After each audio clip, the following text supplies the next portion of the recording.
To sú tie paradoxy života, že vlastne antifašistickí bojovníci sú v súčasnosti najväčším faktorom fašizácie Európy.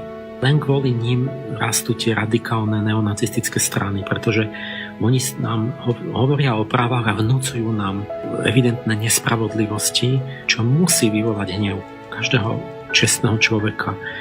Toto je tá realita života, tak toto máme na hlavu, lebo musíme konečne pochopiť, že týmto ľuďom vôbec nejde o ženy, o gejov, o menšiny, o nejaké takéto veci.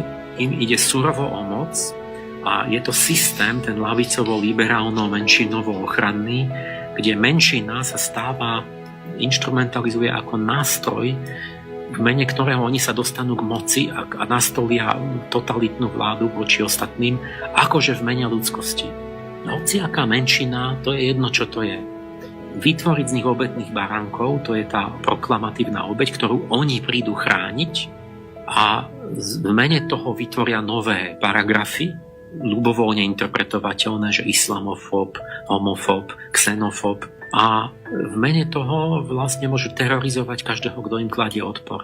Oni sú politickí korektori, oni nehľadajú pravdu, oni sú len vyškolení, oni sú ako politruci, keď boli, že to sa len vtĺkalo do hlavy a je jedno, že to nie sú hlasy s realitou. Oni sa proste s protivníkom ani nebavia, oni ho len deklasujú pomocou nálepky. Taký si xenofób, taký fób, onaký fób. Tam není argumentácia, to sú proste jednoducho drze sprostosti.